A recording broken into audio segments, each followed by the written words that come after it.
What's up, everybody? Welcome to the first episode of Time is the Only Luxury. Today, our first guest is Evan Hawkins. Evan is a great friend of mine for several years. We met through Twitter, X now, and we met through our love for Bitcoin and crypto and thinking in general. Evan is a father of three, an excellent man, and what I consider to be one of the best Bitcoin minds in the space. He's excellent with energy and words and writing, and I've learned so much from him. I'm very grateful to have him as the first guest on Title. Time is the Only Luxury. And without further ado, let's get into it. Thank you all for being here, and I look forward to many more of these. So thanks for joining us and for your support on this journey.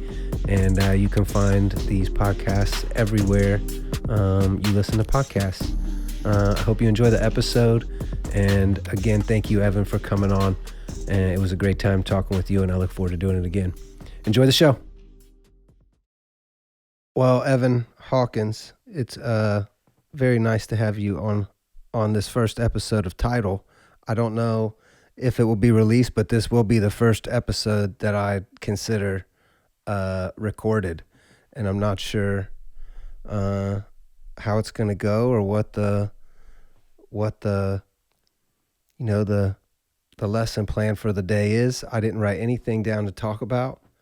I figured we don't have any problem talking, so we should probably just talk. And that being said, I would like to congratulate you on the new addition to your family, my king. Yeah. Thank you.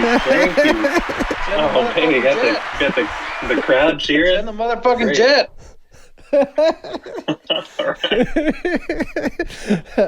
So tell me how life's going. What's going on in your world with the new addition? Yeah, sure. Well, I'll start off with I'm tired. I bet you are. 202 is no joke. It's no joke. But Sylvie sleeps pretty good, so we're pretty lucky there. It's just you still get the broken up sleep times, right? So she's waking up every few hours to eat or whatever, and I wake up too. So yeah, you're getting up together again like you did with Leela. Yeah, I mean, I can't like stay asleep if she's waking up. So yeah, I bet. Yeah, that's what I imagine I'll be doing as well. Yeah, she'll take Sylvia in the other room sometimes to feed her, and then I might fall asleep in between that time. But It just depends. Does she have a rocking chair? Yeah, it's like a lazy boy recliner. She's got the same one in both rooms. Oh, really? Is it? She love it? Yeah, she likes it. It's an old one. Yeah, we've been looking. Old. We're on the hunt for a lazy boy type chair. Kay was just showing me a few tonight. She showed me some on Facebook Marketplace that she liked, and I was like, "I'll just get you a new lazy boy, whatever you want." She's like, I don't want that." I was like, "All right, whatever you want, whatever you want." Yeah. So let her pick. She's gonna be using it the most. I know, but I feel like it's who. I don't want to be disrespectful. You know, I'm not a mom or will never be, but like. Nobody has good recommendations on a chair, and like you shouldn't just go out and just get a chair off of looks. Like there should be there's no store to go sit in. You gotta sit mom in it. Chairs, really. You gotta sit in it. Yeah. Yeah, but like there's not a place that just sells chairs that are good for that. It's either like big comfy sleeping chairs or like they have 3 chairs at the store because it's not a chair store. They just got this little specialty section or something. Yeah, it's fun thinking about all this new stuff. It's exciting and scary, and very grateful to have you in my life and Brooklyn and so many other men that given me coaching advice on this. It's very, I don't know. I don't want to say it's new. That's it. It's new. New. Yep. Yeah. New chapter in life. Mm-hmm. I'm glad to be able to give it. I bet you are. I bet you are. Are you on leave right now? I am. I got another 13 days left. Good for you. And I'm back at it. Yeah. Fun. How long do you get off as a guy? So this time around, I get 6 weeks of paternity leave, and I use 3 plus a week of vacation.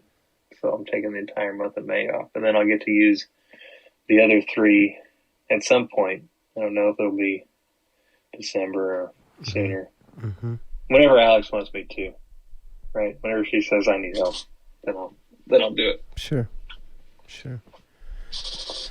Well, what else been up other than new fatherhood? I guess that's about all that's been going on in your life is feeding babies and sleeping and being a dad. Yeah. Yeah, pretty much. Nothing super glamorous lately, unless you consider that glamorous. It is. That's the peak. That's the pinnacle, baby. But there is a ton of other stuff, going on that is really interesting that I know you're paying attention to that we can get into here in a little bit, like ordinal stuff and Bitcoin stuff and all the 21E8 things that you're into. We don't have to, we're not going to ask you what that is here live. We wouldn't put any pressure on him like that and ask what 21E8 is for the millionth I signed an NDA, so I can't give too much away. I saw today, just a tangent here, but I got a notification today for the Twitter business verifications, and it had it's $1,000 a month to have that business check, and $50 per person. Yep, that is taxing. I heard it described today. I won't name a name, but I heard it described as that is basically the mob telling you they will protect your business if you pay them their fee. Makes sense, right? You want, you're on Twitter. You want your voice heard. You don't want to have to deal with any problems. Pay the man. I mean, I guess pay him. Same with taxes, right? Taxes the same thing. Man, I mean, I'm usually the guy that says pay more, Yeah, you are. But in this case, and I was, I sent it in our company chat just because I signed up for it back when it first became available, and I was like, yo, this would be a pretty cool feature to get. It'd be great to be able to really know who is associated with Rad, because some people have like our Stream Pass as their profile pic or Rad logo as their profile pic, and they might only interact with our tweets, like they're just there for giveaways or whatever it is, and who knows at any point if anybody tried to come off as your business, it could be very harmful, and like it's already happened 100 times. How much is that worth? And it's been very devastating. Like I won't name the name of the project, but like I know one project that the founder paid $250,000 back to the community that was scammed from them by an imposter in their Discord. And like that's definitely worth $12,000 if you're a large corporation, but $12,000 a year is that's a lot of money for a business. Is it worth it? I guess that's what we're trying to figure out, right? I guess, yeah. I mean, but he's definitely going to make it worth it. Isn't that what this is? Like, this is the pay the troll toll, and then you're kings of the platform, right? Isn't that what we're doing here? It's like, yeah, pay to win, like all those other kind of games, right? It's going to go up in price. Is it? It's going to.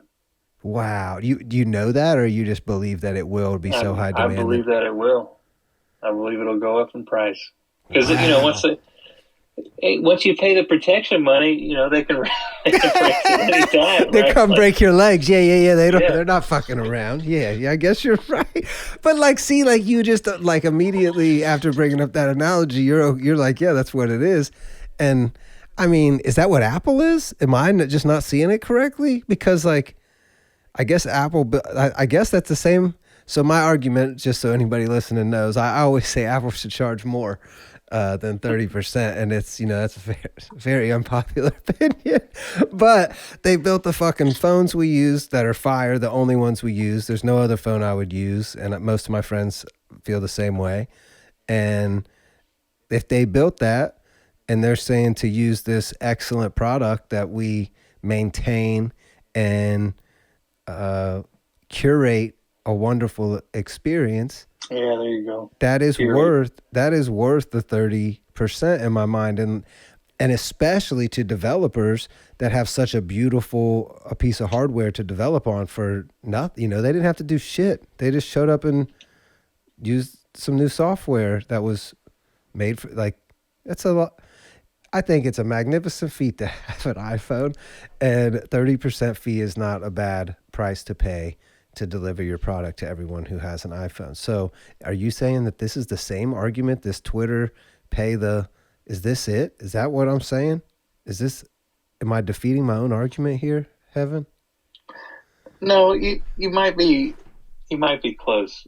I think I think Twitter might be a little different because you're trying to expand your reach amongst a lot of noise in the system, whereas Mm-hmm. the App Store is like, you know you pay this money, you can be on the platform. You can still be on the Twitter platform, right, without paying the protection money. You're just not Mm-hmm. going to have, you're not going to have the business verification, so you're not going to have the reach. You're not going to be as loud. You're not going to be able to identify who is who on your network, right? You're going to have to essentially deal with the free to play version of the game. With the App Store, right? You have to, as soon as you're going to make any money, you're losing 30% right out the Mm-hmm. door, just to appear, which I think is a little bit worse, right? It's a little bit um, I don't know, because meaner you're because you actually can't be making on it. money. It's not at I no guess. point is that a loss, but coming out of the gate on Twitter, it's a $12,000 loss plus another thousand for every 20 employees. So, I mean, most companies call it $13,000, let's say, Yeah, right out the it's gate. tough.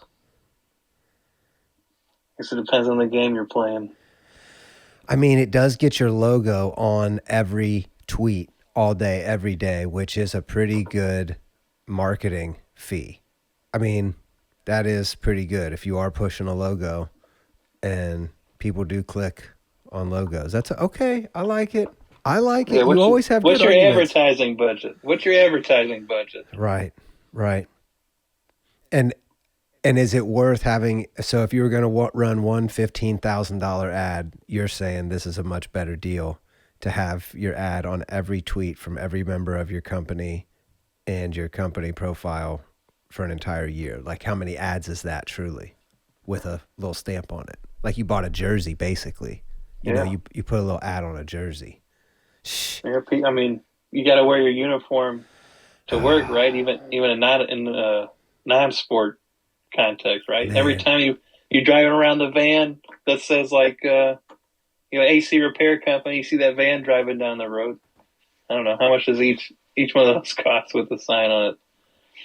It if everybody's online now, which they are, and everybody's on Twitter, which most of the people are, I guess, if probably the people you want to pay attention to or have paid attention to you. I agree. Yeah. Probably Interesting. probably a good buy. I like it. I like it. What do you think since Elon's taken over the platform? What do you think of the changes that he's made so far? I am pro Elon platform changes so far, but I think I might have a different experience than most people, having been like, I don't know, shadow banned for 3 years. Mm-hmm. So I'm happy to be out of the cage again. But you know, it's cool that he made the algo open source so people could see how it worked. Um, you know, I have noticed more content that I want to see on my own feed, definitely compared to before he took over. I agree. But everybody's in their own echo chamber, whether they want to agree to that or not. I mean, Yes. even when you follow or pay attention to certain other accounts that might be outside what you want to see, just so you can get a wider, I don't know. Do you do that? You follow other accounts that like would just be the opposite voice? Yeah, well, yeah, for sure. Do you follow political accounts? Sometimes, yeah. I Hmm, think I have a few on there, and I got like 800 accounts on there now. sure. Noisy, but even if you do that, the algorithm is still adjusting the feed to get you to stay on it. And Hmm. for a long time, it was just, I don't know, it's like always the most divisive content. So it was like something that would try to emotionally charge you, I think. And it wouldn't necessarily be from outside your echo chamber. It'd be like the most divisive voice inside your own echo chamber to get you like up in arms about whatever the latest thing that people are talking about is. And I Our see friends less of do that that. now.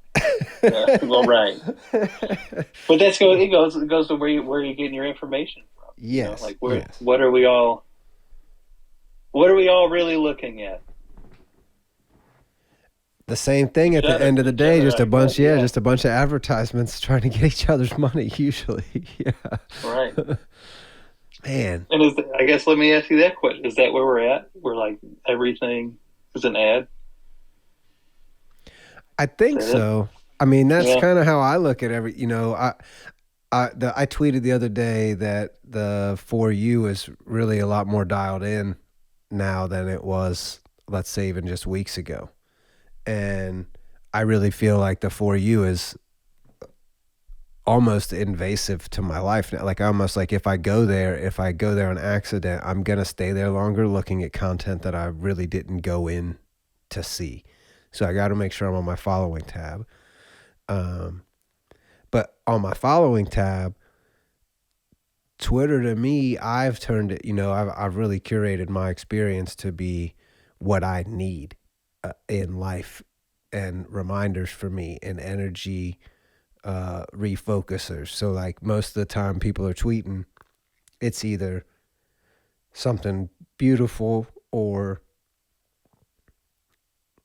somebody at least I think thinks beautifully. Whether all the thoughts are wonderful or not or positive is not that's not always the case, but a lot of times when I immediately log in, I'm shown something that is a reminder for the energy that I want and kind of refocuses me. So if I log into my personal account, I'm usually not there that long because it refocuses my energy and I get back to where I need to be, which is not usually on Twitter unless I'm working and then I'm not in my personal account. Like I usually don't switch back and forth quickly. I'm usually, unless I come across something and I have to, like, I'm like, okay, I have to do this right this moment. But usually, a like on a different account is a placeholder for me until I need to go back.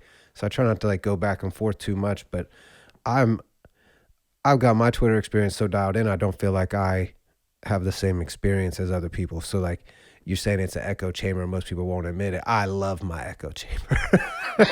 There you go. So like I know exactly what I'm going into Twitter for and I know exactly how to get what I feel I want out of it. And not that like I can, go viral on demand or anything, like I don't would never claim that, but I do think that you get out what you put in on Twitter and like you can really curate your experience. So for you to say that it's better for you right now, are you finding it better like across the board, like a better experience?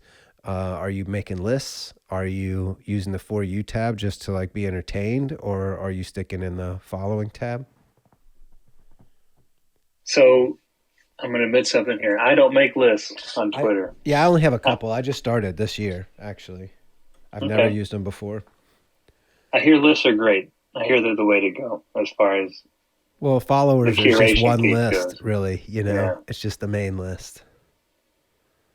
And so I have two lists that other people created that I'm a member of, I guess. Hmm. Like they added me to that list. So whenever they do that, you can have your own list going on. right? Like you can subscribe to view that list. So instead of 2 tabs, you have 4 or whatever. And that's pretty interesting. But as far as the For You and following tab, I use it both interchangeably. I don't find a huge difference between the two, if that makes sense for me. I don't know. That's what I don't know impressed why me that lately. is. Lately, I've been very impressed with what it's showing me because it's people that I don't follow, but energy and accounts that are right up, Insane. like right up my alley. Yeah, like people that are brilliant engineers and developers tweeting stuff far beyond my knowledge is kind of what I like to read, and people that think about those things and signal flow in different ways. And it's been doing great of stealing my attention and showing me things. And I mean, it's opened up a lot of doors, especially recently with like all the AI developments and stuff. It's definitely opened up some new doors to me to show some paths, but I'm still not super sold. I was tweeting about it today. I just don't, I know everybody's excited about AI and like, I hear you, like it's going to be great. It's just not great today. And like everybody's so excited about it. And I can't get over it. But we'll come back to AI. Let's stay on Twitter for a minute. Okay. So like you're not using lists, but you are, it seems like lately for like the last couple months, you've been getting a lot more out of Twitter just from the energy I've seen you putting in. You're getting a lot more engagement. You're much more active. So like that to me is a pretty clear sign that you're having a better time on the app. It seems like. For sure. For sure. And I think that's part of how they changed the algorithm and just the accounts that have been coming my way lately. And I think part of that is that that 21E8 badge or whatever, because I think you're louder now. That's really what it is. So now you get to yell louder, right? It's all about the yelling. You get out there, say whatever you say, and see what energy comes back, right? And so before, I'd say the same kind of stuff and get nothing. Yeah, I would say your energy has been exactly the same, but it's interesting to see that you're getting, 10 plus engagements, sometimes even higher. And it went for you, like you didn't change anything other than you did add the badge. And it does feel like there's a different energy on Twitter also. I would agree.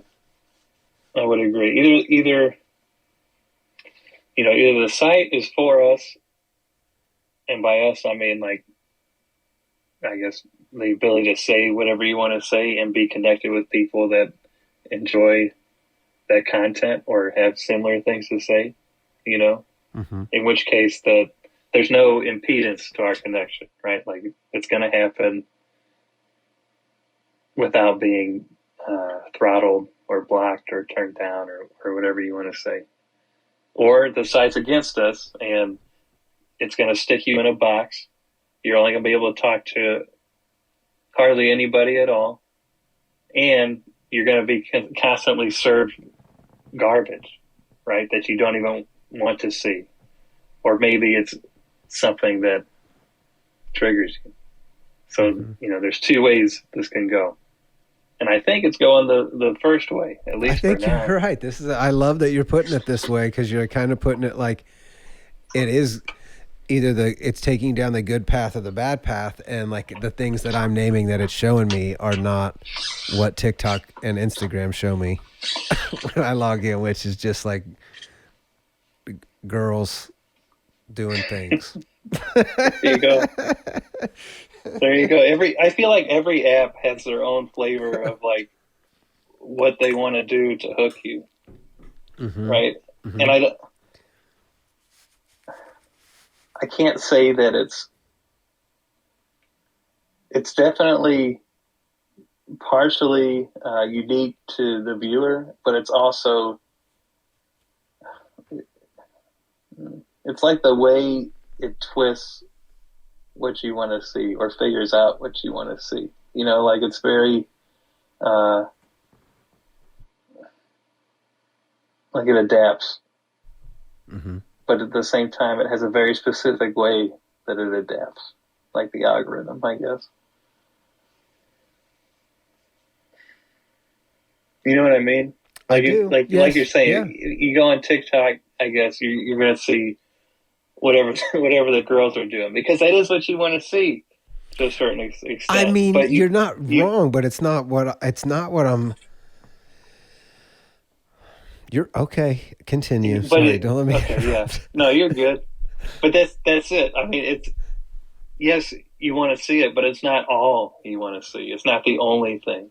It's not the only part of you, right? It's one piece that it's keyed in on, and now that's what it's serving you to keep you, you know, clicking on the button or swiping up or whatever the hell TikTok does.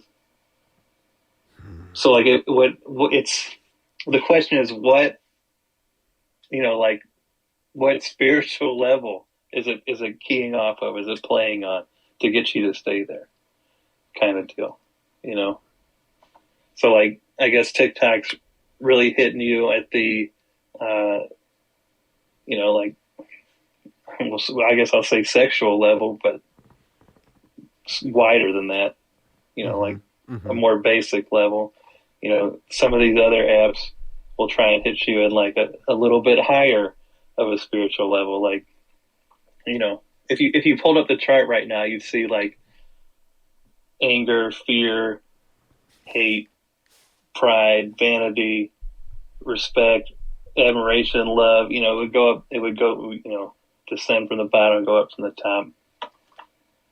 And whatever app you're on, depending on how you've curated it and how the algo is going to deliver that level of content to you. So if you're, you know, if you're thinking about it, you'll figure out things about yourself and about the way that you are using your attention, because we can blame the app all day long. Right. That's how I, you know, yeah, right. Who's the master of this house ultimately? Yes. And I feel like I own Twitter. I feel like Twitter is the only complaints I have are my blocked and muted words they still can be shown to me in ads, and they can be shown to me in trends, and I don't like that.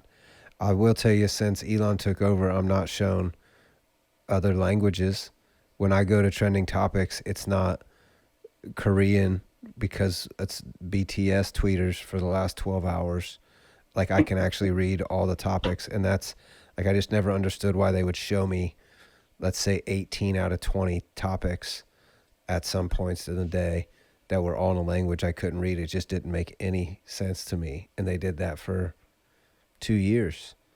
And now all of that space is content that is much, like, infinitely more likely to get my attention, because I can actually tell what it says. So like, right, yeah, you're like, oh yeah, this is English. yeah, exactly. It's like, oh, whatever this. I am definitely interested in. Like, it's not like I wouldn't be interested in that topic. I just need it to be. Yeah, why would it be in Japanese or Korean or whatever? I need to be able to see it. Yeah. So that, I mean, I'm seeing amazing returns from Twitter for the last, what is it, 15 years now. Incredible returns from Twitter. I can't believe people use other apps. I mean, I met you on Twitter. Look, hey, I didn't even think about that. Exactly. Holy shit, I didn't even think about that. Here we are. Yeah, amazing. Yeah. Wow, see, we've become such good friends. I don't even think about you of like a Twitter connection over, like, now that I'm talking about it, I do, but like, I'll just be like, yeah, I've known Evan forever. That's a good point. I feel the same way. I forget that. And that's good. Yeah, right? That's so many of my friends, you know, and like, interesting that we're even having this is a podcast Twitter conversation, and so much of my life is connected to podcasting and Twitter and audio and things like that. And like, here we are. It feels really full circle to me right now as we just bring that reminder up that we met on Twitter. It really is kind of like makes me want to be quiet for a second. Feels like, oh, Moment shit. of silence. Yeah, like, Moment oh, of silence. man.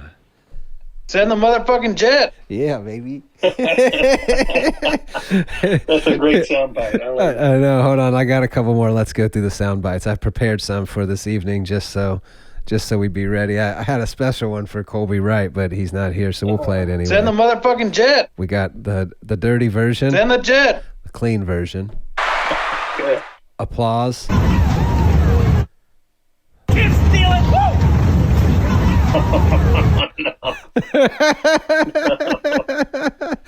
LeBron James, LeBron James, LeBron James, LeBron James, LeBron James. Let me tell you. We don't care. Jerry, That's Bring a good back one. mine. I I'm here love to this tell one, you yeah. right now, we don't care. let me tell you. We don't care. Jerry, Some crickets. America, baby. America. Do you remember that video? No. That's Colby. Help me remember it. It's Colby eating a double cheeseburger and a grilled cheese at the same time. That's right. Okay, thank you. And he's yelling, and I had to have a Colby clip. I was really hoping he would join us, but you're right. He did not say he would be here. My assumptions. America, baby. America. Maybe. I love Twitter. Thank God for Twitter. Amen for Twitter. Thank God for open Twitter. Okay, let's be real clear about that. Mm-hmm. Because, well, I mean, You're right. You're right. You're absolutely right. something weird was going on because Elon's able to come in and fire. What was it? 70%, 30%? Which I bet which it's. is it? I mean, I read 70% a couple times, but I think it could be higher than that even at this point. Like, I mean, you don't want all that bad press, but how many people did they have employed? I don't know. I'm not pulling it up, and we don't have. What were they doing, bro? And why, what was why anybody does Twitter doing? still work? Yeah, yeah. Still work. I mean, they were reading our tweets and fucking taking our accounts down. Is what they were doing. Yeah. Yeah. Just another casualty of the information war, I guess. Mm-hmm. I mean, was your account ever deleted? Are you on your first Twitter account still, or are you like deep in your Twitter bag at this point of accounts? This is my original account. So your only real beef is that you feel that you've been shadow banned for some time, or you're. Oh yeah, guarantee it. Yeah. It was real strange whenever we were all talking and we were like, oh, I haven't seen any of your tweets. And this is like everybody in our group chat, right? We're like, hey, I haven't seen you pop up. I have to go find you. Like I have to click on your account and then I have to like. We like literally made it a point. I was like, yeah, talking shit, saying we have to go like each other's tweets or we're never going to fucking see each other. Yes. Yeah. And even if you do that, it lasts for like an hour. Yeah, you're right. Now it probably works, but maybe there was a while there where you couldn't find. Forget it. I really do. My following feed is great, and like that's because I turn off retweets for people that I don't want to see. A lot of people won't post negative energy or bad energy, but they'll retweet it. It's a very interesting thing. Like they feel like they're not responsible for it or something. You know, like they're not saying it. And it's like, bitch, you sent it to me. You know, what are you talking about? You didn't do this energy. Like it's on my feed now. Because you fucking clicked the button, yeah. Like this ain't a game that we're playing mentally here. Like I'm steering clear of certain things, and I really wish Colby was here. I'm excited to have this conversation again. That is the like following other sides. So like you say you're following other sides. I really appreciate Colby's like energy on that. Of like, of course I fucking follow the people that I disagree with, like just to see what they're saying. Just to see what the other team says or whatever. Is that how you look at it? Because like, to me, I just feel like it's so, and like I feel like you look at spells cast in a similar way to me, and like that energy being in your life, don't you like see a problem with that, or like do you feel it's necessary evil to keep an eye on it? I'd have to say the necessary evil part. You know, like. I think you have to be able to peer into the darkness. And I don't mean like people that have a different opinion than me. I mean people that are literally darker, you know, like part of the idea of doing shadow work, I guess, if you want to call it that, is being able to deal with your own fire inside, right? So you should be able to deal with what you see from, I guess, the we're passionate humans among us. And again, just to reiterate, that's both sides of whatever topic you're on, because we have a tendency to split things down to duality. But Sure. you know, a lot of smart people are very dark and pretty angry. And I agree with, you want to limit the amount of energy that you get from those people, but you also don't want to be sucker punched. True. You know what I mean? So there's an aspect of taking in and understanding, you know, the information as it is, right? We have this thing. We can use AI as an example. We have AI. We have, you know, one side of people saying, we got to limit this thing, stop it before it kills us all. And then you got the other side that's saying, you know, faster, baby, move it, That's what accelerate. Yeah, I feel it. Yeah, I see both very clearly. Yep. And so, you know, to really understand, I guess, something like that on the whole, you have to hear voices from both sides, and then you have to, you know, see kind of where the holes in each of their arguments are, right? And then, you know, run it through your own filter, and then maybe you gain some insight, or maybe you're just angry on Tuesday. Right. You know. I feel like I kind of let everybody else do that for me. Like, I feel like enough people in my life give me the scoops that do follow those things that I really don't feel it necessary to really be paying attention to much. Like almost every political name or term you could name, I have muted on Twitter. And I have since before the last election. Since I muted all the election terms, it's so fucked up, dog. This story makes me like not angry anymore. It's fun to tell now, but like it makes me almost sad of this is what was happening. Like, I was so not pumped, but I was fired up about the last election, just watching everything unfold and watching the videos they were posting and like the hit pieces they were posting. And I had a huge thread of like insane Trump videos, and a month before the election they booted my account and wouldn't give me a reason, didn't respond to, I'm not kidding, it's not a fake number, like say 75 or higher emails. I sent so many emails, and none of them got responded to. And then I won't tell the whole story now, but like we just dangled a carrot in their face, and then they responded and they're like, oh, well, yeah, let's move forward with that. And a few days later, it's like, hey, can we get this account turned back on? They work with us. Yeah, boom, back on. No sweat, no excuse, no reason why it was banned. Just, it's back on now, good to go. And there was definitely some real foul shit going on at Twitter, no doubt. And there's still like Colby's account is still off, and he may have said something. He may have said something that needed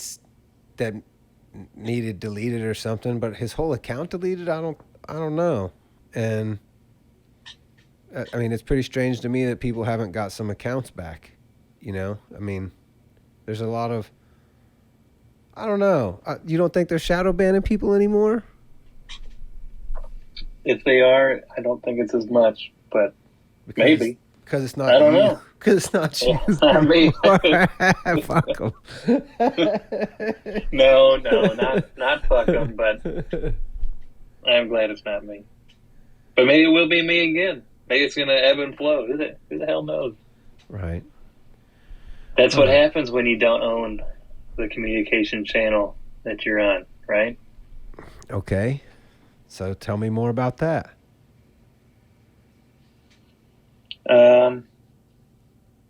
I don't know. Are we ever going to own our community? I mean, like, don't we kind of? I mean, we we air quotes own AT&T and they own all the phone lines. So do we own the phone lines or no? Or is it so, I mean, I guess it's the, I mean. It's tough. Yeah. Who runs the government? I guess, yeah, when you're talking about like radio licenses and airwave licenses and being able to actually talk and who's recording these calls and has access to them, I guess, yeah, that's whoever's recording these calls is, it's their network. Right.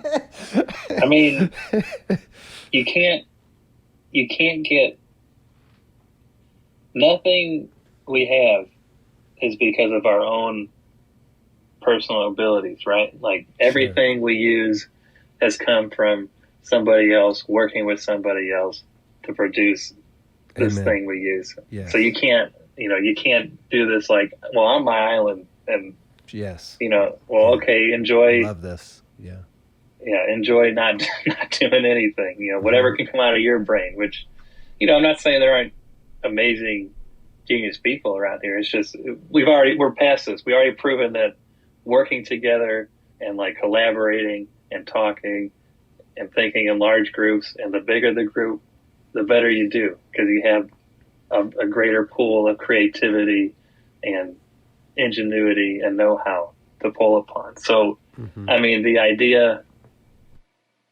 of being an island is, I mean, you can, I guess, but it's going to hurt. And you're not going to have half or a quarter or a third or, 1/10,000th of what we have now. So back to, will we ever own our communication channel? I guess not in the way that most people or some people would like, but there are probably, what am I trying to say here? I mean, there's better trade-offs out there, right? Like there's better ways, and maybe Bitcoin and the way it works kind of like points towards a different way of doing business. But for now, what we have is what we came up with, and that's. Sorry, I know you're trying to talk. So no, it's just more like I guess we need to clarify what the definition of owning the network means. It's kind of like what. Like, does that mean us being able to transmit freely? Does that mean me and you being able to say what we want? Does that mean you and I being able to communicate privately? And, like, how strong is the encryption of Twitter DMs? And, like, is that something that you care about or you're concerned about? Is that what you're saying when you say own our lines of communication? Are we able to, like, talk freely? Is that what you mean, or do you mean something else? No, that is what I mean. The algorithms make it difficult to have this discussion because you can say, okay, everything's out in the open. We're not removing or deleting anything. But when you can, turn the knob to volume up to 11 on one thing and turn it down to 0 on another, and that's great for things like, people trying to commit violence or, I guess sending porn or, hell, I guess child porn. There's probably people trying to do that on Twitter, right? So that kind of stuff, that's a good example of being able to turn something down to 0. The problem is when you get twitchy on that, turn things down to 0 button, right? And that's what all our conversations, I guess, in the greater media has been like, who gets to tell people what's okay to say? And that's, I guess that's been an argument forever, right? At least as long as people have had the ability to silence people, which I assume is forever. So, it's tough. So do you think it gets to a point where we totally control our algorithms, kind of how we've been discussing, of able to turn things completely up or completely down and be able to say, I don't want to see, I don't want to see any pictures of any X topic, Y topic, whatever comes to mind for you to fill in that prompt. Is that what we're headed towards, of I don't want to see this or I don't want to see that, and all of our ads and everything just have to fit this criteria, and then we end up paying for that experience? Is that where we're headed? Or, because it seems to me like they're just cram any old ad down our throats. It's not usually what ads aren't usually for me. I feel like the ads that I'm shown, very rarely are they hitting to where I'm like, who are they ever, like, who? But I also work on my Twitter, so a lot of the things I'm engaging with, I'm not necessarily interested in my, deeply in my personal life, or interested in buying at the moment. Like, just because I'm clicking on Sony stuff all day doesn't mean I'm looking to buy Sony stuff. It's part of my job. I already own Sony stuff, so I'm the one marketing it. I don't need, like I'm trying to sell other people a PS5, so, and like that, I don't know if we're going to get that type of freedom. And I almost feel like the freedom we want is control. Like, you're okay with seeing ads as long as you're not being shown these ads. Is that kind of what you're looking for? And like, you say you pay for YouTube Red. This is an interesting thing. Like, you YouTube Premium, yeah. You said you have to do it so that your 13-year-old kid doesn't have to have ads shoved down their throat.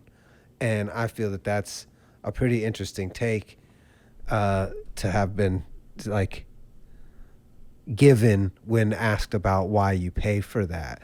And that's pretty powerful, getting ready to have a son of my own and considering that as a new thought of what ads am I going to be okay with my kids seeing? And like, okay, that's a new, $18 or $20 bill to make sure that my kid isn't seeing whatever it is that they decide to show them that day or entice them to. And that's, do you have any, I kind of just opening this door to, like, are you looking for control over all this and you're willing to pay whatever it is to have that?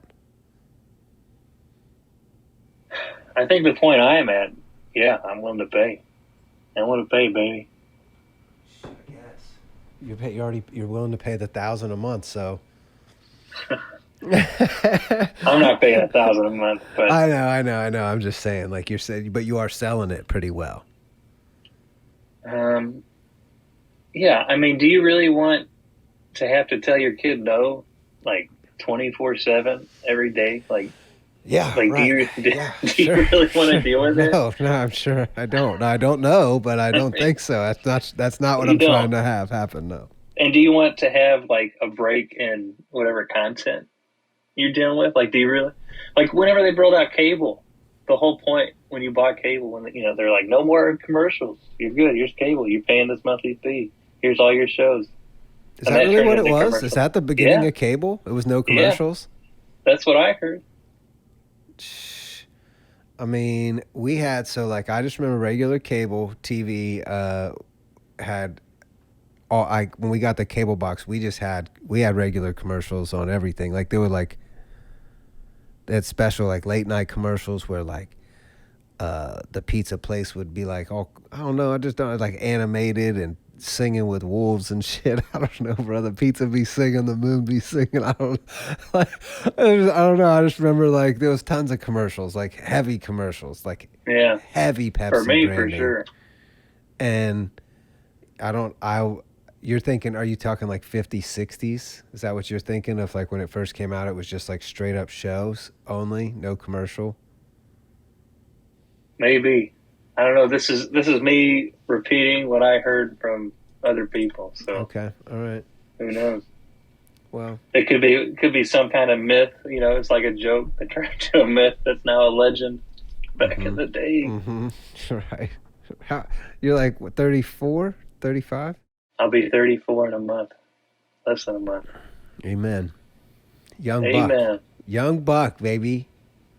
I'm not feeling so young. Oh, you these young days, buck. but Why aren't you feeling young? Because you got No, 3 just- kids and you're tired? Is that it? Yeah, 'cause I have 3 kids and I'm tired. Okay, well, you're young. Just right now, You're young. I'll be back to feeling young. Really You're soon. very young. I mean, I think I we're think young so. until I don't know. My dad still acts pretty fucking young. I mean, he ain't napping. There you go. It really is how you feel. Okay, it's about what you tell yourself and how you feel. Yeah.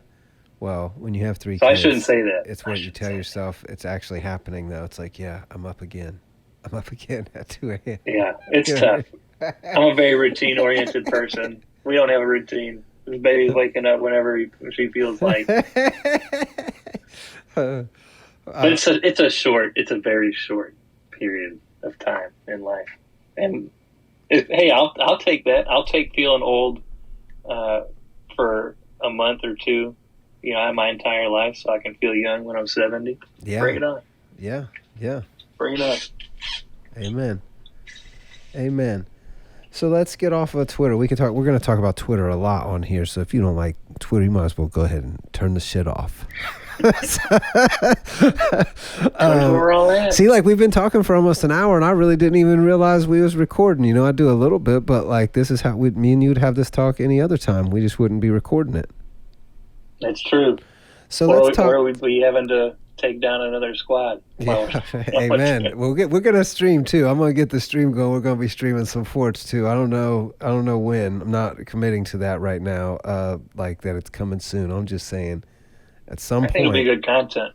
Yeah, I think it'd be great content. I think it's the blending of, like the Twitch streamers with the podcasters, with the radio host. You know what I mean? I like it. It makes sense. It makes sense for it to kind of intermingle, I guess. Yeah, I think so. I mean, and I love playing forts, bro. We can talk about forts all day. I just had the 9 gig update today. I couldn't believe it. 9 gigs. I'm like, damn, it's just constant 9, 10 gig updates. Like, what? That's good. It means people are working over there. I guess. It means people are working. Yeah. I mean, Are you mad incredible that game. Tim My Sweeney favorite game. won't pay 30%? No, to the Apple Store? Are you like, mad at him? I like that he stands his ground. I really All right, appreciate good. that he stands his ground. And as wrong as I think he is, I think he's terribly wrong. I mean, he's really just what he's doing technically is leaving, even with, call it 50% tax on he's leaving 30% revenue from the largest device holder and operating system in the world, and refusing to service tons of kids that would love to play Fortnite, and like their parents have a fucking iPhone, and like even if their parents can't afford an iPhone, they got an iPhone, and the kid could be playing games, connecting with his friends all over the world. And like, that's what I love about Fortnite. Like, it was super special to me when Fortnite started doing the crossplay with everything. And that was like, that's what piqued my interest in Fortnite. I was like, no way. Jamie was like, yeah, I think it's crossplay with I was like, get the fuck out of here. Like, no way, it's crossplay with everything. And it is, I mean, you get in and play with somebody who's definitely playing on some device that cannot fuck with you on a PC.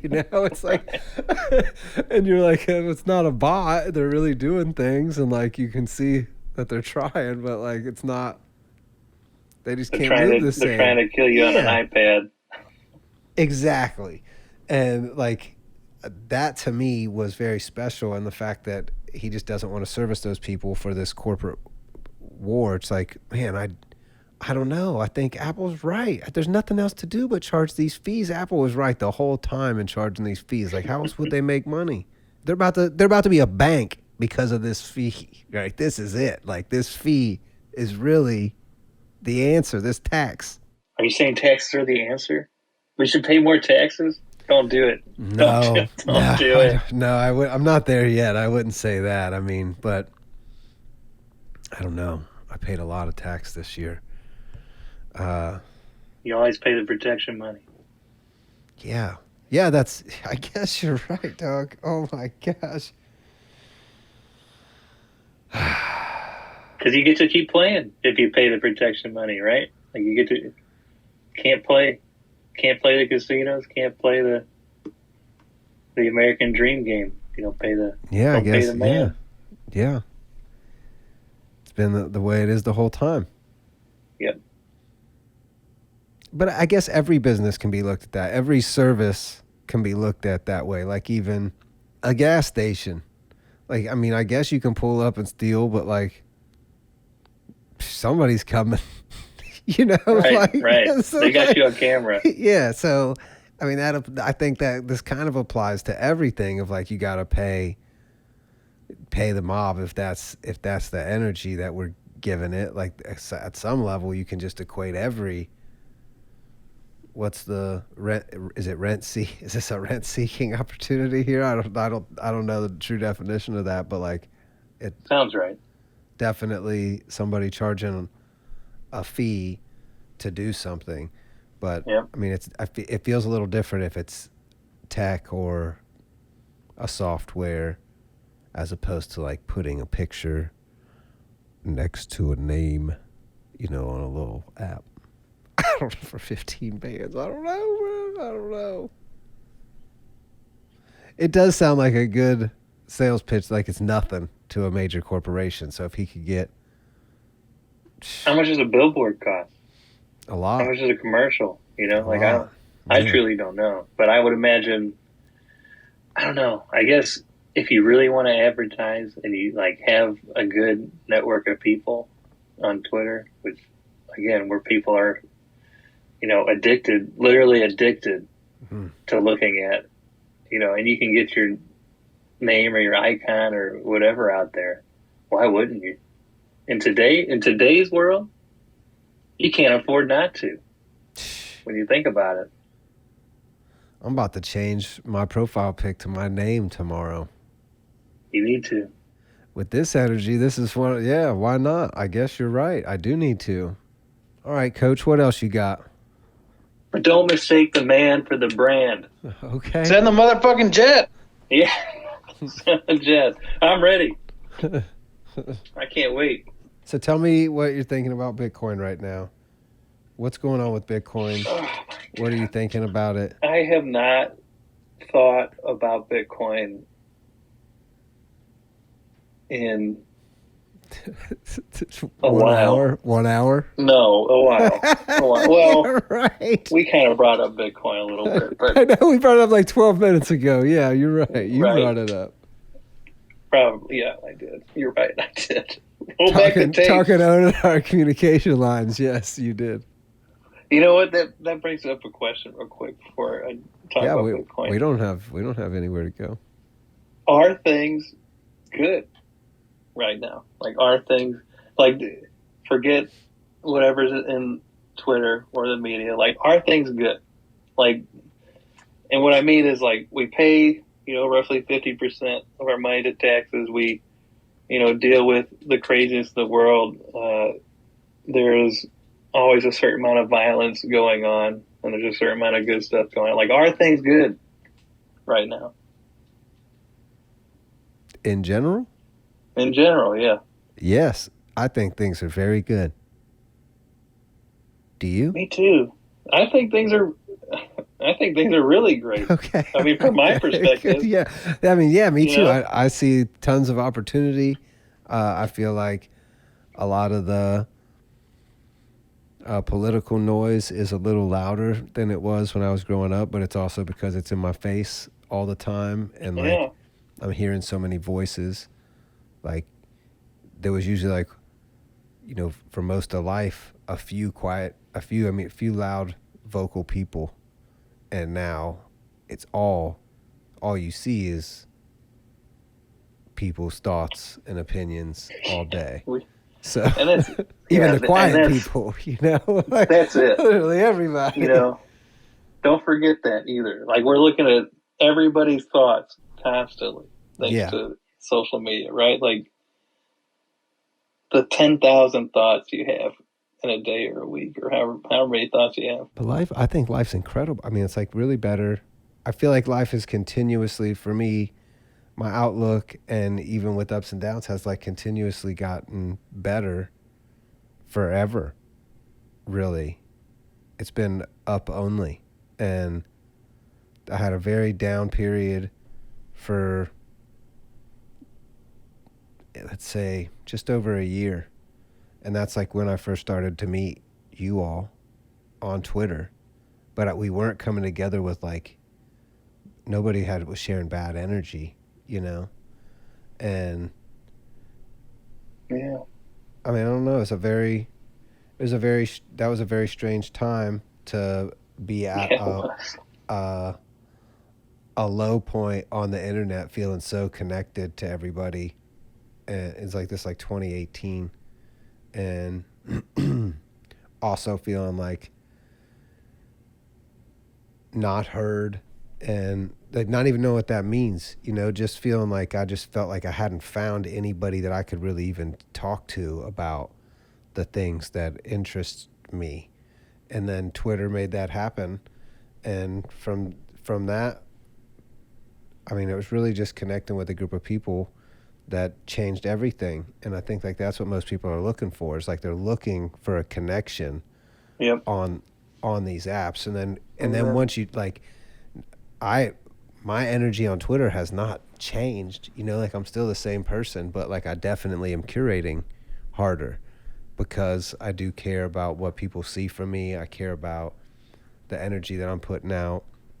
I care about the energy I'm giving myself. And like if something happened to me, I don't want people looking at my Twitter and scrolling and seeing, you know, energy that I don't resonate with on a daily basis. So like I want it to really reflect me. I feel like a lot of people log into Twitter to like vent, and sometimes I do too.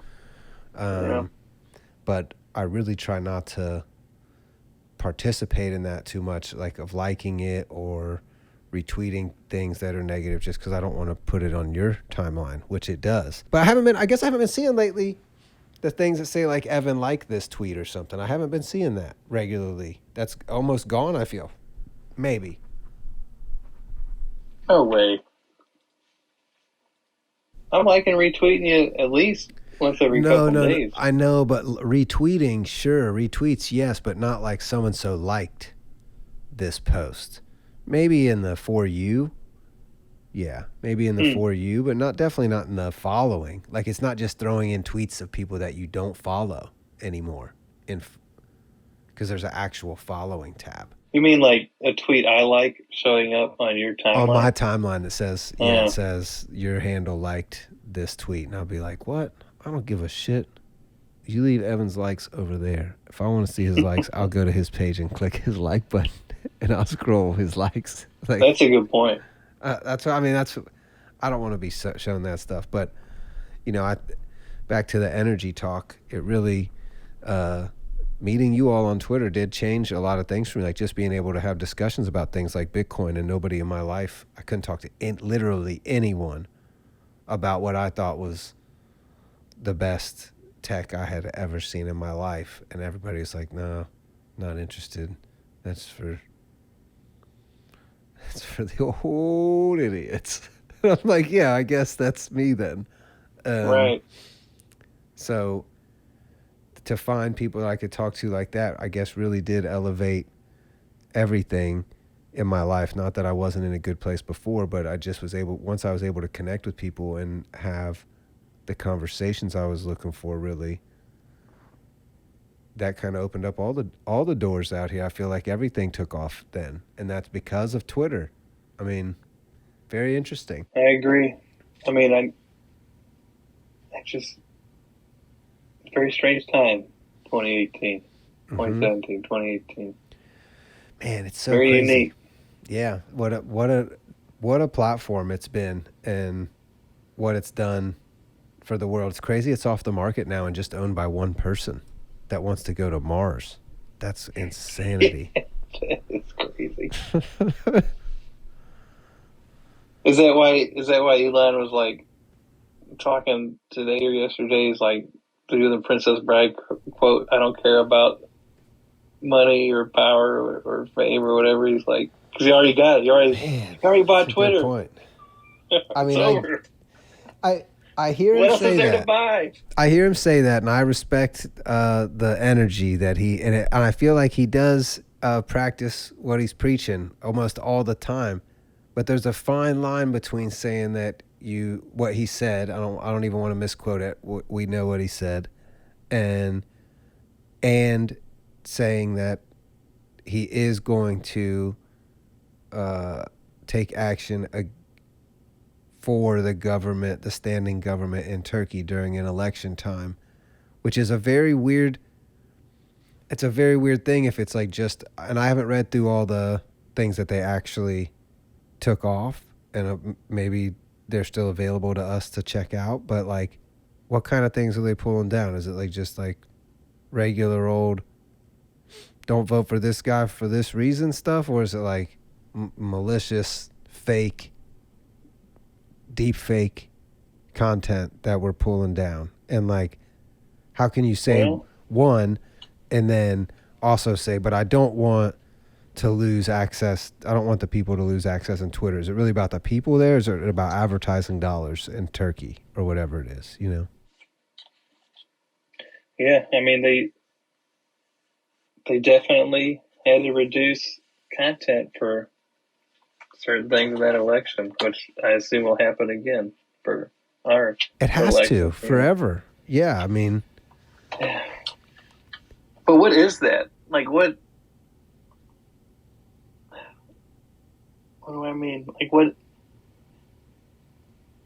what is that? It's a very strange kind of censorship. You know what I mean? It feels like, you know, like if somebody's posting porn, like, yeah, that's against the rules, get it out of here. But if somebody's tweeting about stuff to do with an election, like, porn's completely allowed on Twitter. No restrictions. oh, I never see it. I know, but it's the only network where it's actually fully allowed. That's crazy. Yeah. I did not know that. Yep. No restrictions, as far as I know. Cool.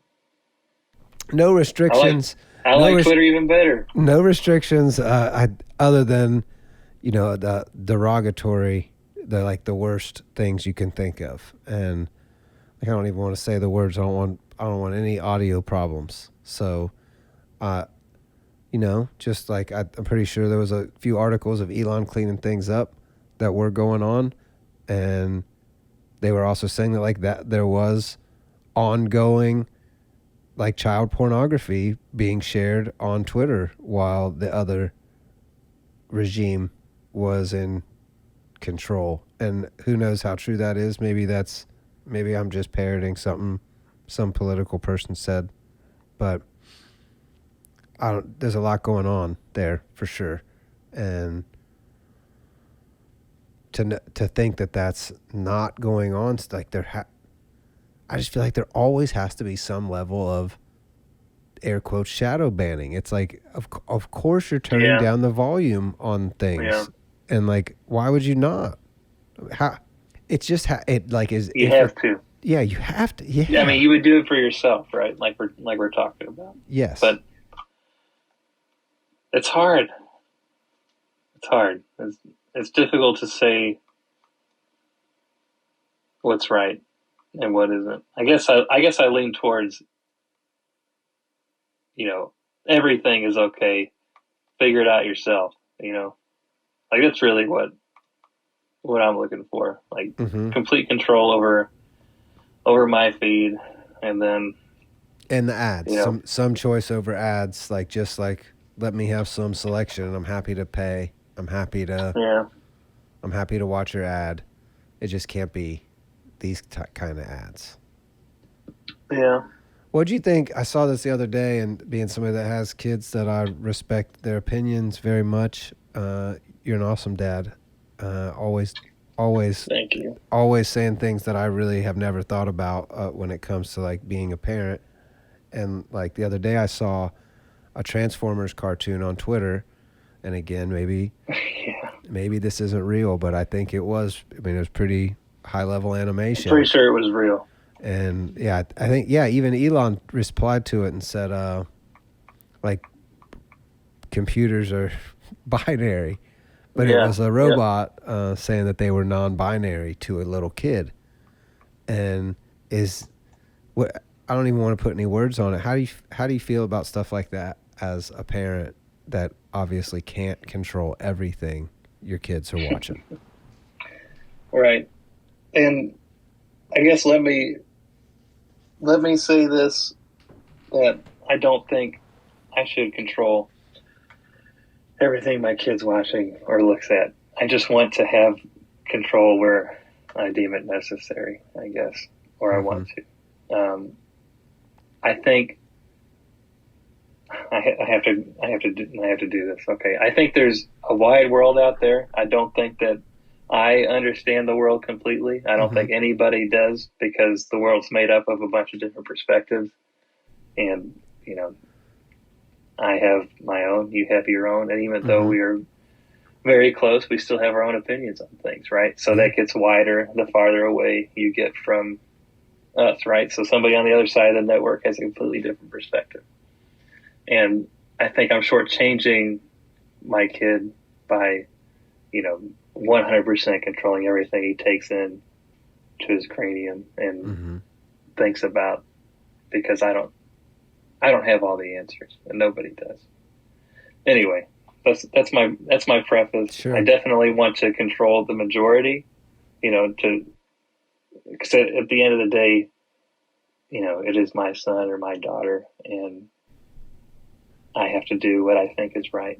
I just find it interesting that this keeps coming up, and I mean, it's come up in multiple conversations, watching different episodes of things. Like, I won't say any, I'm not going to name any brands of shows or anything, but I'm sure I will eventually, but not right now. I'm not.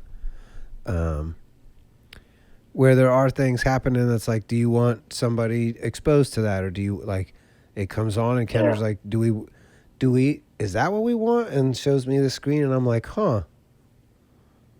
I don't know. Maybe not. Like, I don't know. And the Transformers thing is, let me look for a second. It's tough, because, and you'll hear me say that a lot about a lot of things, but this one's tough because I'm not sure that I'm not sure that conversation stops. Okay. I don't think it's something that you can remove it from your kids seeing it. Okay. But you're not going to, it's never going to completely go away because of other people and their conversations. And I think that, if you want to call it, to use a derogatory term, the woke mind virus, I don't think you can stop that. I think that's a way of being for, a very large group of people now. And is that a derogatory term? Has that become like a hateful term? Do people like feel that? Is that like? Oh yeah. Oh, is it? For sure. It used to mean something else. Then it became something. Then just caught on as far as being derogatory. Of course, as memes do. Yep, and that's fine. But what I'm getting at is,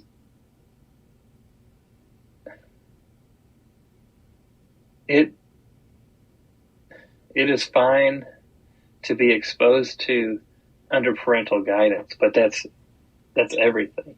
In my opinion, the things that that are fine for kids to see on their own are very basic.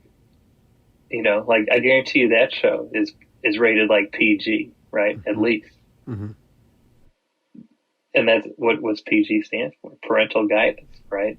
So they can put something like that in a show, and you can have a conversation with your kid. And it's not, I don't think it's necessarily nefarious. I think it's an outcome of very real things that are happening. Now, there are political groups that like blow the issue up to be 300 times larger than it really is, but that doesn't mean that these people that feel this way and things that are happening, are not. Sorry, I said that wrong. And people that feel this way, and I don't know what I was going to say then. Okay, it doesn't mean that they don't exist, right? Mm-hmm. So, I guess it is okay for a show to do this. Now, I have the right to be like, this show fucking blows. I don't want to watch it, but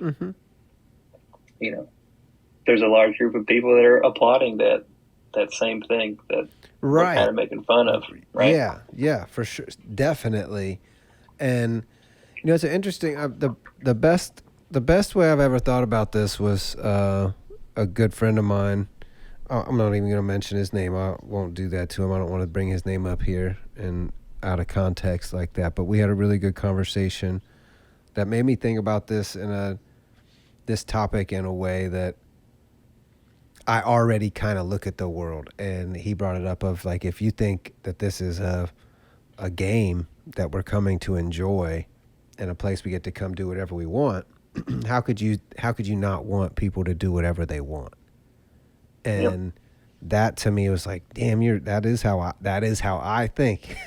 You're right. You're telling me how I think, and that is correct.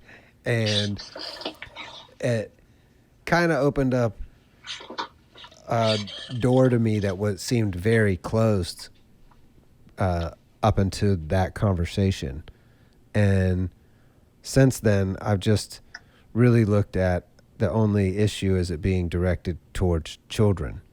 And I'm not sure I'm not qualified to, but maybe I am. Maybe everybody is qualified to have a say in, what age you're qualified is appropriate to like start delivering messages like that. And like I don't know.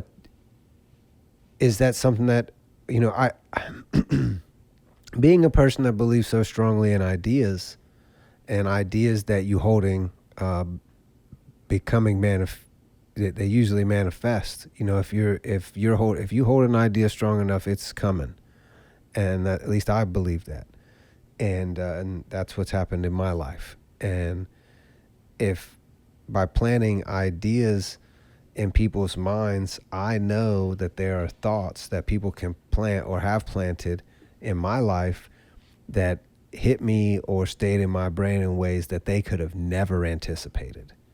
Yeah. And to know that is always possible in a young person's mind, to me it feels, I don't want to say malicious, but like I believe that people on the other side would say we need to expose them to all ideas, and they need to have a huge, the widest array of ideas delivered to them so they can choose for themselves. And I'm like, I don't know,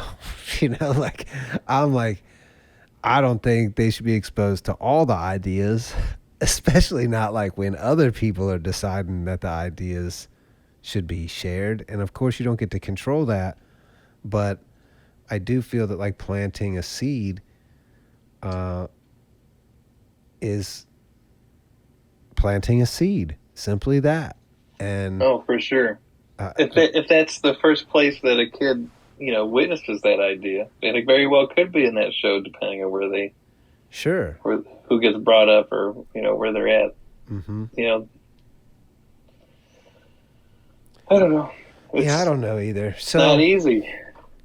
So I'll deal with that. Tough. I'll deal with that soon, and we'll have more conversations, I'm sure, over the coming 2 years as my child begins to watch television. We'll have That's why good fences make good neighbors. Yeah, sure. True. I hear you. You just got a new fence. Beautiful. I love it. 6 foot high. Somebody came and did that in a day? Yeah. How long did it take? Like a full day's work, 8 hours, and they banged it out, in and out, no problem? Yep. Yeah, nice. It took the whole day. Nice. It's good. Like, I'll just tell you, my neighbor did not take care of their yard at all. There's like trash back there, all this garbage and stuff, and just hated looking at it. Yeah. So I was like, well, I don't really want to be mean to my neighbor, and unfortunately, seeing this all the time like really colors my interaction and perception. And so I did the easiest thing, right? I spent $6,000 to get the fence put up, and now I'm like much nicer to my neighbor, and I feel a lot better when I'm in my backyard. So Amen. life is good. Amen. America, baby. Baby. There's a dude that we went to high school with. Kendra showed me a few pictures of him on Facebook. This motherfucker hates his neighbors. And he has put up, so he had like a regular fence put up.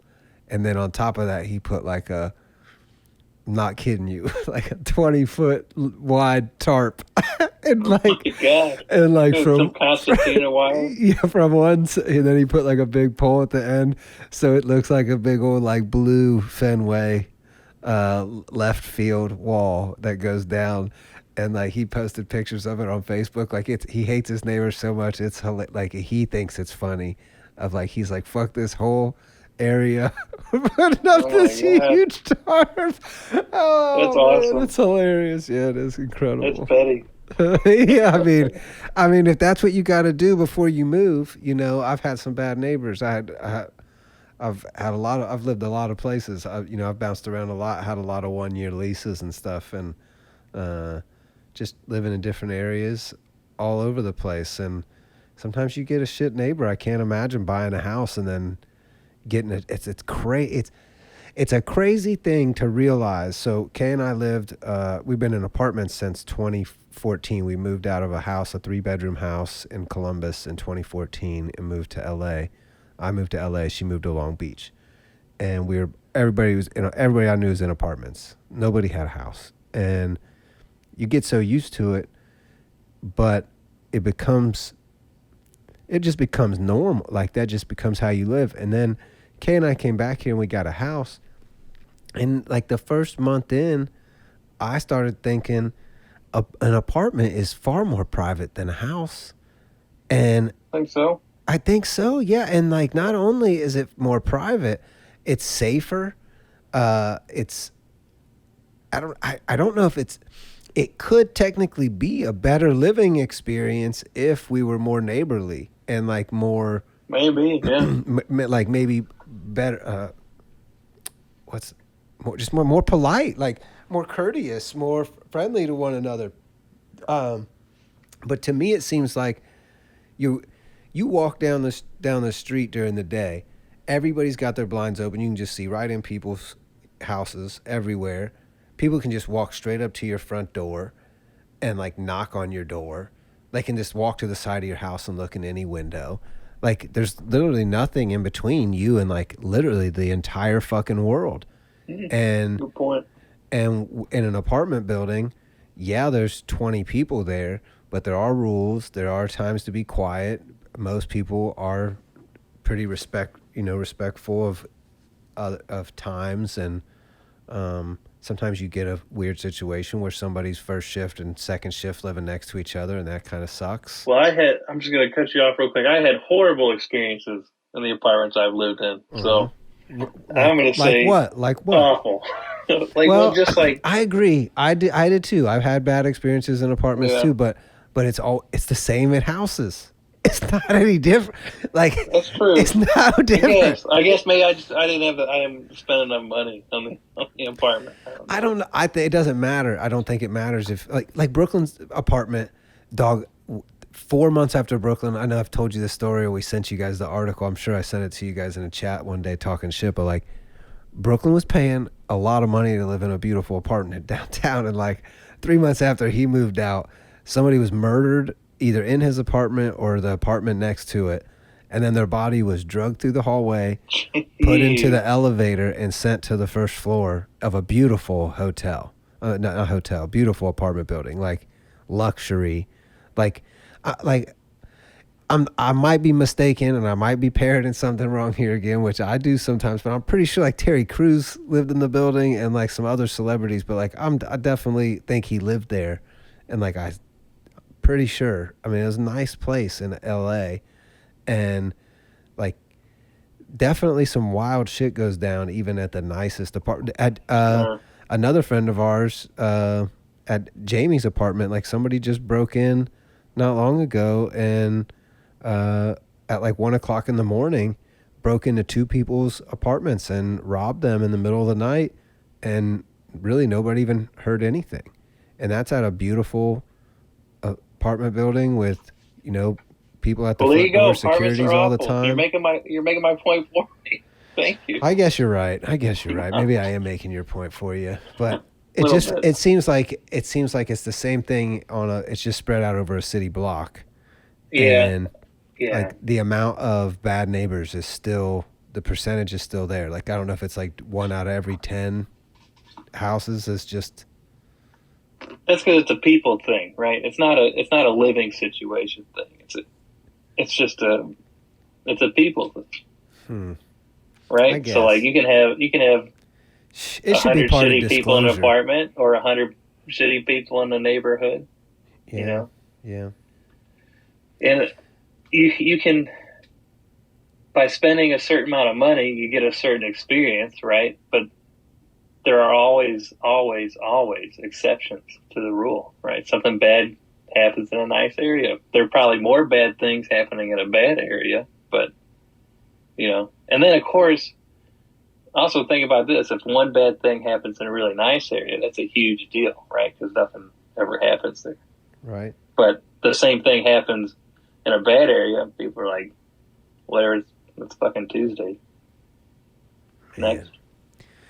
So I don't know. Life's so crazy. I can't even, you know, Kay keeps sending me things that say like rent. She's watching these things that say rent forever. And we're talking about buying a house. I'm like, man. Rent forever? I don't know. I don't know. I don't know either. I'm a buyer. I feel like I'm a buyer too, but I've been a renter for so long. You like it. I mean, you like it. I feel like. I definitely don't hate it. I just had to For buy sure. a stove. So you would have got that for free. Well, it's not like I'm getting it. The house gets it for free. The house gets it occupy for free. The house. Right. Yes. And Which you I get no like. equity, which is not Yeah. cool. I don't. That part's not cool. How much equity are they getting? When you're buying, I mean, if they're really A adding lot, it up, I guess. Well, compare the equity between 2019 and 2021 was like 80% of your value. True. So sometimes a lot, sometimes none. Sometimes you lose. That's the America, baby. America, baby. America. I guess it's just all. It's all so much. Just nonstop games everywhere.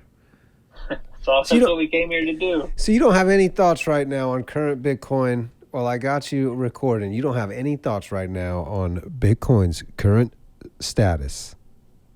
Nothing. You got no. Of course, I have thoughts. I know. Give some to me. What But are you thinking? I have not done a deep dive on ordinals yet. It's right? okay. So We'll do another. I don't know enough. What Okay. do you need to know? What do you want to know about them? I gotta know what they are. I gotta know how they work. I gotta know where they get added to. Mm-hmm. I gotta know who the main players are. Mm-hmm. I'm missing out on money right now. Oh, we missed out on a lot of money. Yeah, we did. It's weird that it feels old. You know, it feels like I feel like I've already done it. So when they're like, "Oh, Yeah. we're doing things on Bitcoin," I'm like, "I've been doing things on Bitcoin." Yeah. So I don't. Well, it's new to BTC, right? So it's Yeah. it's old BSV tricks. How do you feel about the narrative right now that BSV is the original Bitcoin protocol and BTC is the fork? Is that what you believe? Is that how you look at things right now, and that we're watching that play out? That Yes, I do. Okay. Yes, I do. But you have to go back to the block wars for that, Mhm. right? Like Mm-hmm. a very simple solution to the congestion problems was expanding the block size from whatever, at one point, whatever, to 8 megabytes, right? And they're like, no, what we need to do, what we need to do is add segregated witness, and then we're going to create these side chains, and then we're going to keep the main chain clear and bogged down, and then through the fee market, we're going to increase the price of Bitcoin through ossification rather than, throughput, which I guess was because of Chinese miners and the connection between like they could not handle Bitcoin at a certain amount at a certain size blocks because of the throughput, like between literally because of their network throughput, Yeah. or like was it Yes. electricity or data? No, their literal network throughput. So they were literally just out. Their infrastructure cannot support. Yep. So we were afraid to lose that hash power because they would do their No, own thing. no, there's no we were afraid. Okay. Remember the miners in Bitcoin are like the height. Just imagine miners as the height of competition. Okay. They're always trying to do whatever it takes to be the most competitive. And so one of the games they played at that time was figuring out how to keep, from losing the ability to mine Bitcoin. In this case, a block size increase. And so what they end up doing is, throwing out this huge propaganda campaign, silencing dissenters, and then obtaining as much hash power as they could to be the voice of the network at the time when this proposal was going live. It's actually really crazy. But it was brilliant, it was a brilliant play. But anybody who's thought about, system design and using Bitcoin is like, okay, money, obviously, killer app, but Bitcoin allows you to do more than just money. Says this is a horrible, system development process. You're not going to be able to do X, Y, Z. Eventually, nobody's going to be able to transact on the network except for very Bitcoin rich people. And the other side's like, well, that's what we want. We want digital gold, and we want to do the last 100 years of central banking all over again. And which is a valid strategy. They're going to, not, right? Yeah, Like that's yeah. written. They're going to do. It's not going to change. They're gonna. It seems like they're going to continue doing that. It seems like they don't want ordinals to be happening. Are you following that? It's calling it a mempool, mm-hmm. So they can't get regular transactions done without paying exorbitant fee rates. I don't know. Again, there's more I'd like to look into about it. Me too.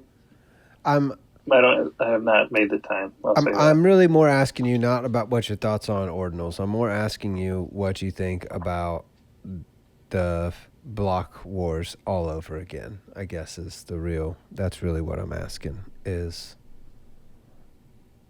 I think they have to keep happening over and over again until we learn our lesson, so to speak. Or until we have all the chains that we desire and choose your fighter. Yep.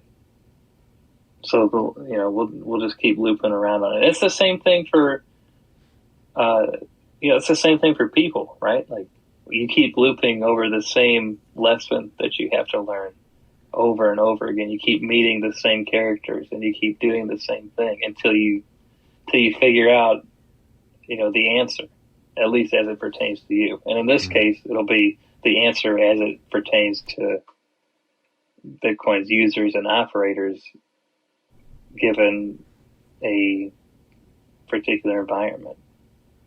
It's interesting. Go ahead. Keep going. No, go. No, I'm good. I'm already stopped thinking. So do you think that the miners fork with the money this time? And did they fork with the money last time? For sure. for sure. I mean, you had a bunch of people break away, right, and form BCH, and then they broke into BSV and BCH. Mm-hmm. But the majority of the hash power is, on BTC. And remember, in the white paper, it says the chain with the highest proof of work is Bitcoin. Mm-hmm. And right now, that's BTC, right? Like the most computing power that can be generated is by the machines that are on BTC. Okay. That's the law of the land. So saying that BSV is the original protocol, you would say that that is correct, but according to Satoshi and the white paper, BTC is the king because it has the hash power that says so. It is the highest proof of work. Yes. Interesting. So that I think. go ahead. Yeah, go ahead. No, you go. Sorry. I was just going to say. I think as an idea, I think what was envisioned, given how the various Satoshi forum posts and the way the white paper is written, it seems to me that raising the block size was always an intended kind of function to allow more people to transact. And that's why I think BSV and I guess BCH get their good job, pat on the back card, but who's got the big, what's the dollar backed by? Right? Power. Mm-hmm. The full faith and credit of the U.S. government, aka nuclear bombs and B-2 planes and helicopters. I was just waiting on you to answer it, dog. I know. Yeah, I hear you. So, what's BTC backed by? Power. Okay. But is it always going to be that way? Yeah, so I guess a more nuanced direction on this I'd love your opinion on is, so the first time it seems that they forked with the miners decided to go towards smaller blocks because the smaller blocks remained higher fees. They knew they'd get this cycle again. Yep. So again, here we are again. The same miners that stuck with BTC are getting exponential returns right now compared to the last several years. And they again will they will stay where they are in a small block fashion and force another fork and a new narrative. And that causes a new competitor to BSV with a new leader and a new head and this person is the person leading the charge, or do these people just trickle into BSV because that's where the gravity is? I don't know. I feel like people don't even know about BSV and BCH. They probably don't. A lot of them don't, or a lot of them. I mean, look at how much time, like Calvin Ayre and company, spend trying to force a conversation about block sizes and the true nature of the Bitcoin protocol and the true power of it, and who Craig being Satoshi and everything like that. Mm-hmm. Like I don't know how much a billionaire's time's worth, but this dude is going out there and responding to people's tweets about Craig being Satoshi and BTC being fake Bitcoin. I mean, does he just have a bunch of time to be doing that? I feel like I would. I feel like I'd be not doing that. So, he's trying to. They're trying to play that same game, right? As that the core people are, right? Because you have to. And now we're back to why you buy the Twitter badge and, you know, make noise, right? Man, Twitter's gonna DM you for hey, we need you to go on a worldwide podcast tour and tell people why they need to buy this. What's a fair price? $10,000 a month? Are you asking me? Yeah. It depends on what you think your ROI is going to be. All right. It's, you know, for me, it's worth zero because I'm not going to get anything out of it. Okay. All right. At least I don't have a plan to get anything out of it. But, you know, somebody that runs a company that wants. I guess you're right. Not just. You know, we are in the. That's what's tough for me. It's tough to say that there's not many people out here, at least technical wise, holding any light to CSW.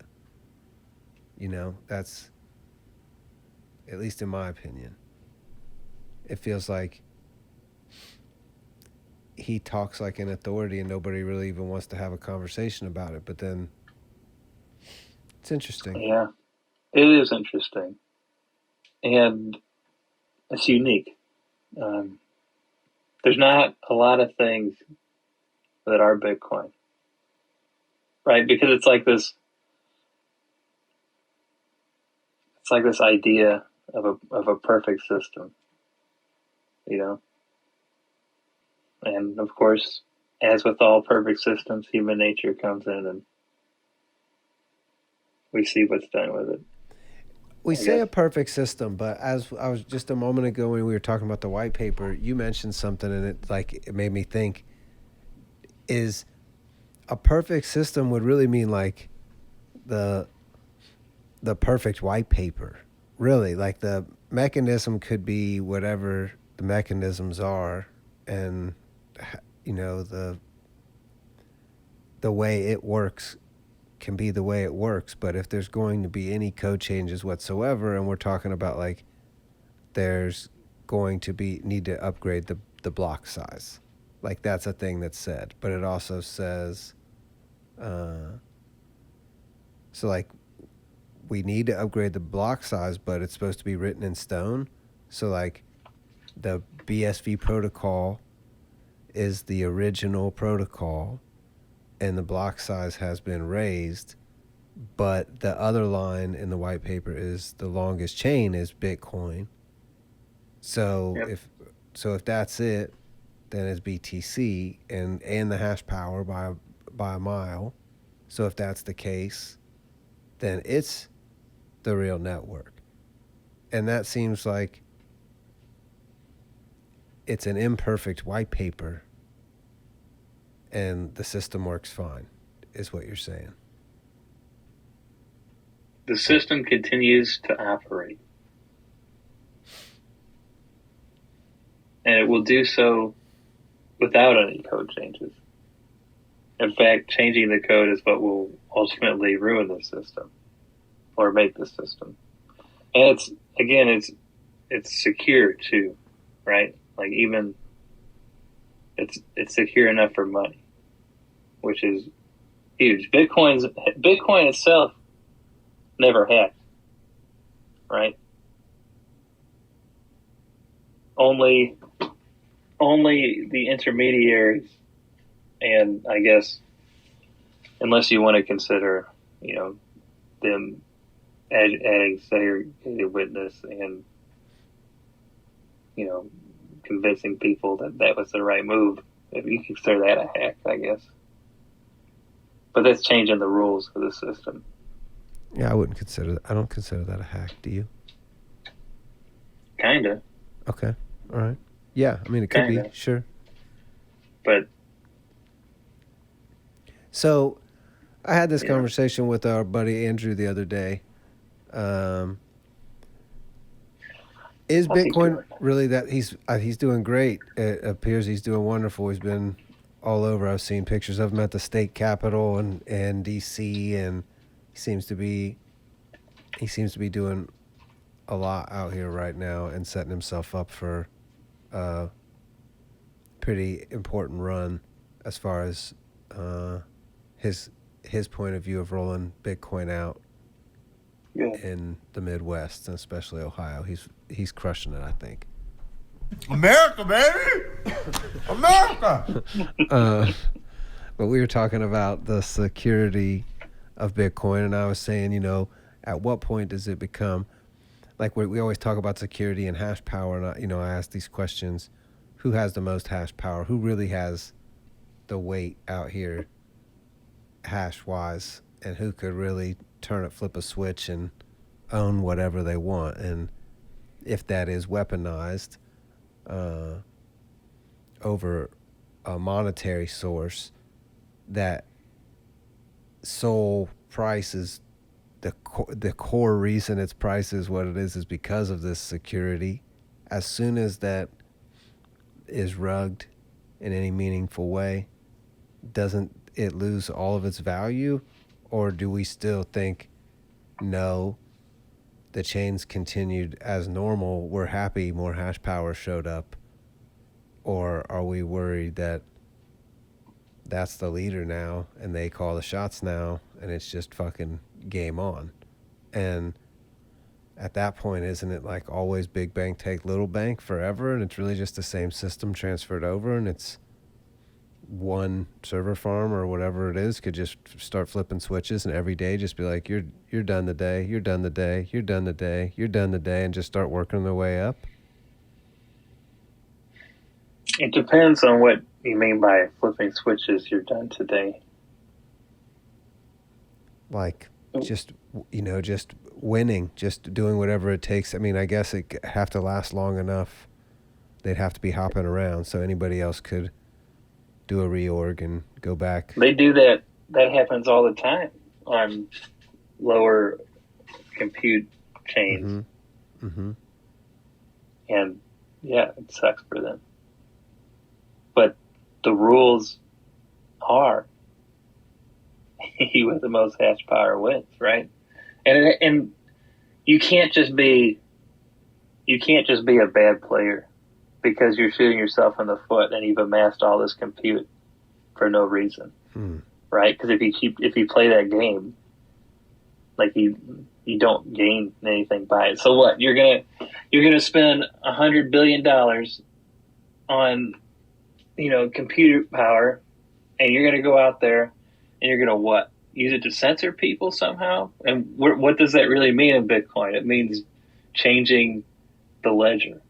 And how much hash power do you need compared to everyone else to do that? You need at least 51%, right? Mm-hmm. And then how deep can you reorg that chain, right? Because you'd have to do it pretty deep to like make it really meaningful damage. Yeah.